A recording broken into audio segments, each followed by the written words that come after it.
జయ గణపతి, జయ గురుదత్త, శ్రీ గురుదత్త. మన జయనామగుణ సంకీర్తన భాగస్వాములు యావత్ మంది దత్తభక్తులు, అమ్మ భక్తులు, ఈశ్వర భక్తులు, కళ్యాణ వెంకటేశ్వర స్వామి భక్తులు, సమస్త గురుమండలి యొక్క భక్తులు అందరికీ కూడా శ్రేయస్కరంగా, శుభస్కరంగా, ఆనందదాయకంగా, ఆరోగ్యప్రదంగా ఇహపర సుఖాలు రెండు అందాలని మన జయనామగుణ సంకీర్తనలో సమస్త గురుమండలి అనుగ్రహంతో మన స్పిరిచువల్ రిచువల్స్ అనే సాధనాభ్యాసంలో భాగంగా మన జయనామగుణ సంకీర్తన మహానంది అంటే శ్రీ మహానందీశ్వర స్వామి దేవస్థానము లేక దేవస్థానానికి నంద్యాల జిల్లా ఆంధ్రప్రదేశ్లో ఉన్నటువంటి ఆ మహాద్భుతమైనటువంటి భవానీ శంకర స్వామి మందిరానికి మన జయనామగుణ సంకీర్తన వెళ్ళటము, అక్కడ సమస్త గురుమండలి భవానీ శంకర స్వామి, లక్ష్మీనారాయణ స్వామి అనుగ్రహంతో మనము భజన అంటే నామగుణ సంకీర్తన, అలాగే దత్త రక్షామంత్రము, శివరుద్రమంత్రము అన్నీ కూడా మనందరికీ శ్రేయస్కరంగా సుఖప్రదంగా ఉండాలని భగవంతుణ్ణి ఆ భవానీ శంకర స్వామిని ప్రార్థన చేసుకున్నాము. అంతేకాకుండా అంత దూరం వెళ్ళినందుకు ఆలయం యొక్క చరిత్ర, అలాగే దాని యొక్క ప్రాశస్త్యము అందరికీ మన జయనామగుణ సంకీర్తనలో భాగస్వాములందరూ తెలుసుకుంటే బాగుంటుంది అన్న ఒక సద్భావన, సత్సంకల్పము సమస్త గురుమండలి యొక్క అనుగ్రహంతో ఈ సాహసోపేతమైన నిర్ణయము. కేవలం ఇది ఈశ్వరుని యొక్క అనుగ్రహము. ఈ మహానంది అనే పుణ్యక్షేత్రము మన భారతదేశంలో ఆంధ్రప్రదేశ్ నంద్యాల జిల్లాలోని నల్లమల కొండలకు తూర్పున ఒక గ్రామం అన్నమాట ఇది. ఈ మందిరము అడవులతో చుట్టుముట్టుబడి ఉంటుంది అనుకోవచ్చు. ఈ మహానంది ఇంచుమించు ఒక 15 కిలోమీటర్ల దూరంలో నవనందులు అని పిలువబడే 9 నంది మహారాజుల యొక్క మందిరాలు కూడా ఉన్నాయి అని ప్రాశస్త్యము ఉన్నాయి కూడా. ఇక ఈ మహానంది ఆ నవనందులలో ఒక ముఖ్యమైన మందిరము అయినటువంటి ఈ మహానందీశ్వర స్వామి ఆలయము ఇక్కడ ఈ నంద్యాల జిల్లాలో మహానంది అనేటువంటి పేరుతో ఈ రోజుకి కొనియాడబడుతోంది. ఈ పురాతనమైనటువంటి ప్రాశస్త్యమైనటువంటి ఆలయము సుమారు 1500 సంవత్సరాల నాటిది. 10వ శతాబ్దము ఆ పలకల శాసనాలు ద్వారా మనం తెలుసుకుంటున్నది ఏమి అనగా, ఈ ఆలయాన్ని అనేక సార్లు మరమ్మతులు చేసి అంటే పునరుద్ధరణ చేసి పునర్నిర్మించారని కూడా అక్కడ శాసనాలు చెప్తూ ఉన్నాయి. ఈ 9 ఆలయాలు అంటే అవి ఏమిటి? మహానంది, శివనంది, వినాయకనంది, సోమనంది, ప్రథమనంది, గరుడనంది, సూర్యనంది, కృష్ణనంది. ఇక విష్ణునంది అని కూడా పిలుస్తూ ఉంటారు ఈ కృష్ణనందిని. మరియు అతి ముఖ్యమైనది నాగనంది. ఇక ఈ శ్రీ మహానందీశ్వర స్వామి ఆలయ నిర్మాణం తాలూకు కొన్ని శాసనాలు అనుకుందాము, లేక అక్కడ ఉన్నటువంటి సమీపంగా పలకల మీద రాసినటువంటి దానితో మనం అర్థం చేసుకున్నది ఏమి అంటే, ఈ మహానందీశ్వర స్వామి ఆలయము కళ్యాణి లేదా పుష్కరిణి అని కూడా పిలువబడుతుంది. ఎందుకు అంటే ఈ కళ్యాణి లేదా పుష్కరిణి అని పిలువబడటంలో అర్థము మంచినీటి కొలనులకు ప్రసిద్ధి చెందింది కాబట్టి అలా పిలుస్తూ ఉంటారట. ఈ ఆలయ నిర్మాణము ఈ ప్రాంతంలో చాళుక్య రాజులు యొక్క బలమైన ఉనికిని కూడా మనకు తెలియజేస్తూ ఉంటుంది. ఇక ఈ ఆలయం యొక్క కొలనులు అంటే ఇందాక అనుకున్నట్టుగా కళ్యాణి, పుష్కరిణి ఇలాంటి కొలనులు విశ్వకర్మల నైపుణ్యాన్ని చూపిస్తాయి. మనం చూడవచ్చు కూడా. ఇక ప్రారంభ నిర్మాణము ఇంచుమించుగా 7వ శతాబ్దంలో బాదామి చాళుక్యులు ఇందాక అనుకున్నట్టుగా ఈ చాళుక్య మహారాజులు నిర్మించారు. అయితే 10 లేక 15వ శతాబ్దాలలో అనేక మార్పులు చేర్పులు కూడా చేయబడ్డాయి. కానీ కేంద్రమైనటువంటి గర్భగుడి పైన ఉన్న గోపురము బాదామి చాళుక్యుల శైలితో నిర్మించబడి ఉంది. మరియు ఆలయంలోని ఇతర నిర్మాణాలు విజయనగర శైలిలో ఉన్నాయి అని కూడా మనం తెలుసుకోవచ్చు. ఇంకా కొంచెం ముందుకు పోతే పురాణాల ప్రకారము నందులు అని పిలువబడే స్థానిక రాజులు 10వ శతాబ్దంలో ఇక్కడ పరిపాలించారు. అంతేకాకుండా వారు అనేక దేవాలయాలను కూడా నిర్మించారట. అంతేకాకుండా వారి యొక్క పితృదేవత అయినటువంటి నందిని వారు పూజించడం జరుగుతూ ఉండేది. అందుకే ఈ మహానందీశ్వర స్వామి యొక్క దేవాలయం పేరు మహానంది అని పేరు వచ్చింది. ప్రధాన ఆలయం చుట్టూ 3 కొలనులు ఉన్నాయి. ప్రవేశద్వారం వద్ద 2 చిన్న కొలనులు ఎడం చేతి వైపు కుడి చేతి వైపు ఉంటాయి. ఇక ఆలయం చుట్టూ అంటే ఇంచుమించుగా ఆలయం లోపల ఒక పెద్ద కొలను ఉందన్నమాట. ఈ ప్రవేశద్వారం వద్ద ఈ 2 చిన్న కొలనులు ఎడమ చేతి వెంపు కుడి చేతి వెంపు ఉన్నటువంటి ఈ చాలా ప్రాశస్తమైనది. ఇంకంతేకాకుండా అక్కడ శ్రీ మహానందీశ్వర స్వామి ఆలయంలో కొన్ని నిషేధింపబడినటువంటి సూత్రాలు కొన్ని ఉన్నాయి. ఏమిటి? సాయంత్రం 5 గంటల తర్వాత లోపల ఉన్న పెద్ద కొలనులో స్నానం చేయకూడదు.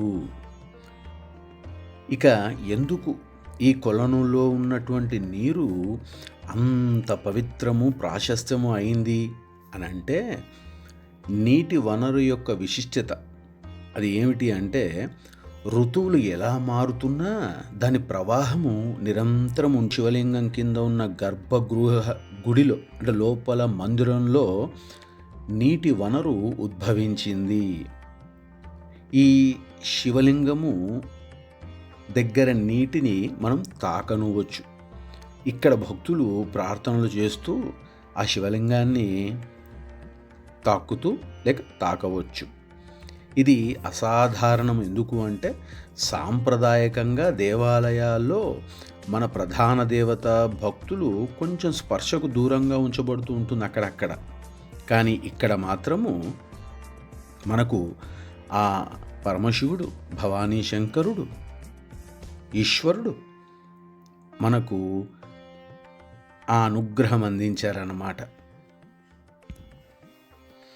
ఇక ఈ నీరు స్ఫటికాకారము అంటే అంత చక్కగా క్రిస్టల్ క్లియర్ అంటారు కదా, అలా చాలా చక్కగా కనపడుతూ ఉంటుంది ఆ నీరు.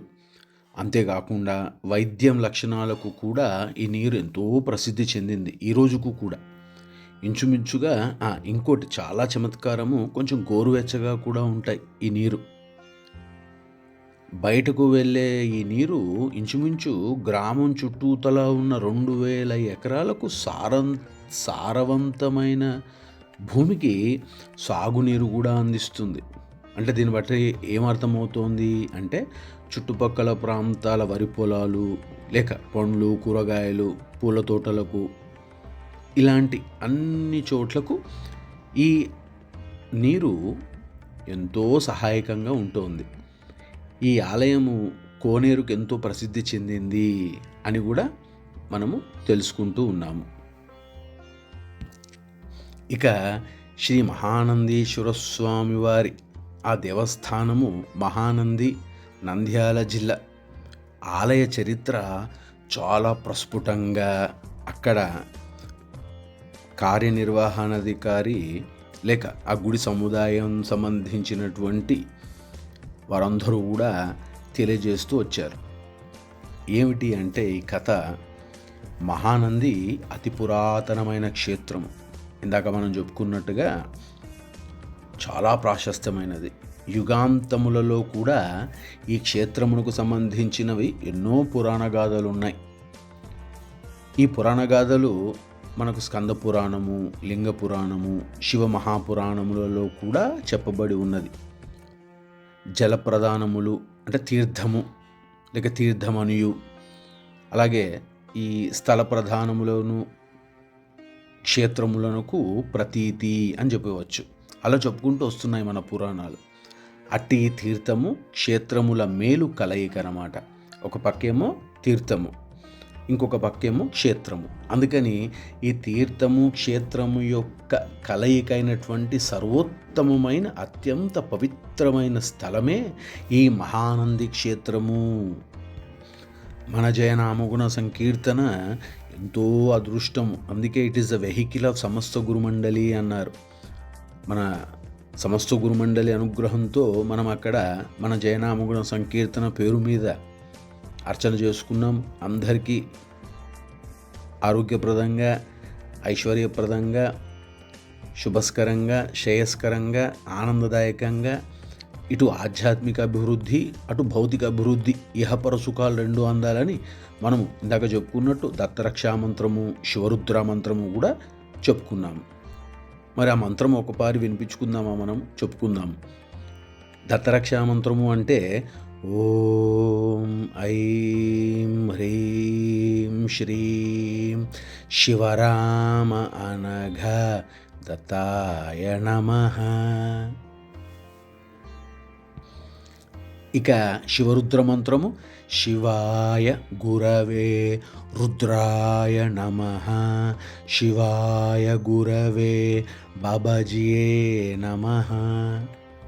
ఈ రెండు మంత్రాలతోటి నామగుణ సంకీర్తనతోటి ఆ మహానంది క్షేత్రంలో భవానీ శంకర స్వామి మనకు అనుగ్రహం ఇచ్చారు.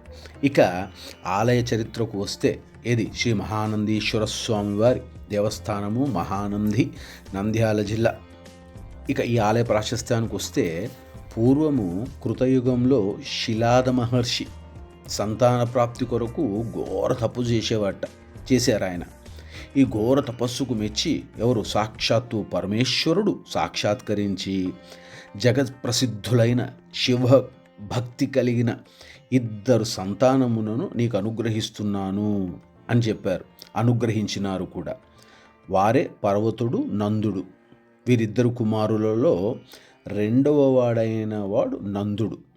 ఈ నందుడు 1000 కొలది సంవత్సరములు నిరాహారుడై మహాతపస్సు చేసి వాలఖిల్యాది సర్వదేవ ఋషిగణముల చేత సునంది, శ్వేతనంది, మహానంది అను సార్థక నామాలు పొందారట ఆయన. ఇక పరమేశ్వరుడు ప్రసన్నుడై ఈ వేలనందుడు స్వామిని చూసి నీ పాదద్వంద్వము ఎదుట నాకు స్థానము కల్పించమని కోరారట. ఆ వెంటనే పరమేశ్వరుడు అనుగ్రహించి నిన్ను నా వాహనముగా స్వీకరిస్తాను, నీవు తపస్సు చేసిన ప్రదేశమందు నేను పుట్ట రూపముగా ఆవిర్భవిస్తాను అని చెప్పి అక్కడి నుంచి వారు అదృశ్యులైనారు. ఆ తర్వాతే ఈ క్షేత్రము ఏర్పడింది. ఆ పేరుతోనే ఈ క్షేత్రము మహానంది అని ముల్లోకాలలో కూడా ఖ్యాతి పొందింది. ఆ సమయం నుండి ఈ యొక్క పవిత్ర జలమును అంటే ఏది అక్కడ వస్తున్నటువంటి ఇందాక మనం చెప్పుకున్నట్టు కోనేరులో ఉన్నటువంటి నీరు స్వయంభూ. ఈ పవిత్ర జలమును తీర్థక్షేత్రము అన్నారు కదా. ఈ తీర్థం తాగిన వారికి సర్వ కర్మలు తొలగి విజ్ఞాన సంపన్నులై శివ సాయుధ్యమును పొందుచున్నారు అని మన పురాణాలు చెప్తున్నాయి. ఇది సత్యము. అట్లు శివ సాయుధ్యమును పొందిన వారిలో శివగణంబులలో ఒకడైన రససిద్ధుడనే యోగి పుంగవుడు పరమశివుని యొక్క ఆదేశానుసారము మహానంది క్షేత్రములోని విమాన గోపురమును నిర్మించెను. మన సనాతన ధర్మము ఎంత గొప్పది అంటే మన ధర్మము మనము 10-15వ శతాబ్దము లేక 7వ శతాబ్దము చాళుక్యుల గురించి అక్కడ శిలాపలకలు ఉండడంతో మనం తెలుసుకుంటూ ఉన్నాము. కానీ ఇది మన పురాతనము. మన పురాణాల్లో కూడా ఈ క్షేత్రం గురించి అంటే ఎక్కడ స్కంద పురాణంలో ఉంది, లింగ పురాణంలో ఉంది, శివ మహాపురాణంలో కూడా చెప్పబడి ఉంది. అంటే ఇది ఎంత సర్వోత్తమైనటువంటి అత్యంత పవిత్రమైన స్థలమే కదా. అంటే మనకంటే మనం ఊరికే లెక్క పెట్టుకున్నాం అంతే, శిలాపలకలకు ఉపమానంగా తీసుకుని. అంతకు ముందే ఈ ఆలయం ఉంది. ఆలయ ప్రాశస్త్యం అటువంటిది. ఎందుకు అంటే ఈ రససిద్ధుడనే యోగి పుంగవుడు పరమశివుని యొక్క ఆదేశానుసారము విమాన గోపురం కదా వారు నిర్మించారు. ఇక ఈ నంది మండలమును పరిపాలించిన ఇక మెల్లిగా ముందుకు అంటే కొంచెం కాలక్రమేణా రోజులు దాటుతూ వచ్చిన తర్వాత, యుగాలు దాటుతూ సంవత్సరాలు దాటిన తర్వాత ఈ నంది మండలమును పరిపాలించిన నందనరాజుకు చెందిన గోవులు, ఈ నందనరాజు అని ఒక ఆయన పరిపాలిస్తూ ఉండేవాడు. ఆయనకి చెందినవి కొన్ని గోవులు ఉన్నాయట. ఆ గోవులు మందలో ఒక గోవు అడవి లోపలికి వెళ్ళి మేత మేస్తూ సాయంకాలం ఇంటికి వచ్చిన పిదప పాలు ఇచ్చేది కాదుట ఆ గోతల్లి. అందుకు ఈ గోవుల కాపరి చాలా కలత చెందాడు. అసలు ఎందుకు పాలు ఇవ్వట్లేదు ఈ గోవు, అక్కడ అంతా వెళ్ళేసి మేత మేసి వస్తోంది, మిగతా అన్ని గోవులు పాలు ఇస్తున్నాయి అని కొంచెం కలవర చెందాట. ఆ గోవు ఒకరోజు ఈ గోవు ఏం చేస్తోంది, అసలు మేతకు వెళ్ళి ఏం చేస్తోంది అని గమనించటానికి ఆ గోవుల కాపరి మెల్లిగా ఆ గోవును అనుసరిస్తూ వెళ్ళాట. ఆ గోవు అడవిలో ఒక పుట్ట చెంతకు వెళ్ళి పుట్టపైన పాలు అలాగ వదులుతూ ఉండేదిట. ఈ విషయము ఆ గోవుల కాపరి ఆశ్చర్యపోయి నందరాజుకి తెలియజేశాట. అయ్యా, ఆ గోవు ఆ అడవిలోకి పోయి మేత మేసిన తర్వాత ఓ పుట్ట దగ్గరికి వెళ్ళి పాలు వదులుతుంది అయ్యగారు అని చెప్పాడు. ఇక ఇది రాజుకి కొంచెం ఆశ్చర్యం అయింది. ఇదేంటిది, చాలా గమ్మత్తుగా చెప్తున్నాడు ఈ కాపరి అని ఆ మరుసటి రోజే, ఆ తెల్లారే చెప్పిన నెక్స్ట్ డేనే, ఆ మరుసటి రోజే నందనరాజు స్వయంగా ఆ గోవుని అనుసరించి ఏ పుట్ట పైన అయితే పాలు వదులుతుందో ఆ అద్భుత దృశ్యాన్ని వెనకటి నుంచి తిలకిస్తూ ఆనంద చక్తికుడైపోయాట. అసలు ఆశ్చర్యం, సంభ్రమాశ్చర్యం. పాలు పితకకుండానే పాలు పడిపోతున్నాయి ఆ పుట్టలో. ఇది ఆనందం తట్టుకోలేక సంభ్రమాశ్చర్యాలకు గురైపోయి ఒక్కడుగు ముందుకు వేశాడు. ఎవరు, ఈ నందరాజు. ఆ ఒక్క అలికిడికి ఒక్క ఉదుటున పాదం మోసేసరికి కొంచెం డిస్టర్బెన్స్గా ఉంటుంది కదా గోమాతకి. ఒక్కపారి ఆ తొత్తరపాటుకి గోవు ఉలిక్కిపడి టక్కుమని పుట్ట మీద పాదం పెట్టేసింది. పెట్టేసి బెదిరిపోయింది కూడా. ఇక రాజుగారు, ఎవరు, ఈ నందరాజు చాలా దుఃఖితమైపోయినాడు, శోకగ్రస్తుడైపోయినాడు. అయ్యయ్యో, నా వల్ల ఈ గోవు తొట్టుపాటు అయిపోయింది, పాదం మోసేసి లేక ఆ పాదం మోపి పుట్టంతా చెదిరిపోయింది, ఏమవుతుందో ఏమో అని శోకాగ్రస్తుడై అలా బాధపడుతూ అంతఃపురానికి వెళ్ళాడు. ఎంతో మదన పడిపోతున్నాడు నందరాజు. అప్పుడు మరి పరమశివ భక్తుడు, ఆయన పేరులోనే ఉంది నంది అని. పరమశివుడు, భవానీ శంకరుడు, కళ్యాణ ఈశ్వరుడు స్వప్నంలో దర్శనం ఇచ్చి ప్రత్యక్షంగా ఎవరికి, ఈ నందరాజుకి ఇలా చెప్పాట. గోవు తొక్కిన ప్రదేశమును లేక ఆ ప్రదేశమున నేనే నందీశ్వరుని కోరిక మేరకు స్వయంగా ఆవిర్భవించాను. ఆ ప్రదేశములో నీవు కలత చెందవద్దు, కార్యకారణాలన్నీ నావే అని చెప్పి ఈ ప్రదేశంలో ఒక పూజా మందిరము నిర్మించు అని ఆజ్ఞాపించి స్వప్నంలోంచి వారు అదృశ్యులైపోయారు. ఇక పరమశివుని ఆజ్ఞ, ఇక నందనరాజు పరమశివుని ఆజ్ఞ ప్రకారము ఈ ఆలయాన్ని నిర్మించారట. ఆ పుట్టే లేక ఆ పుట్టయే శిలారూపమున వెలిసిన స్వయంభూ శివలింగమని మనకు స్థల పురాణము వాడుకలో ఉన్నది. ఈ స్థల పురాణం ప్రకారంగా ఇది సత్యము అని గోచరిస్తోంది. అంతేకాకుండా మనకిది సత్యము అని పరమశివుడు సమస్త గురుమండలి మన జయనామగుణ సంకీర్తన నుంచి కానుకగా మనకు అనుగ్రహం ఇస్తున్నారు. చక్కగా అందరము ఇలా స్పిరిచువల్ రిచువల్స్లో భాగంగా మనకు అనుగ్రహం అందింది కాబట్టి చక్కగా విని పరమశివుణ్ణి ఒక్కసారి మనసారా ప్రార్థన చేసుకుని శివాయ గురవే రుద్రాయ నమః సంతోషంగా ఉందాం అందరం. జయ గురుదత్త, శ్రీ గురుదత్త, శివాయ గురవే రుద్రాయ నమః.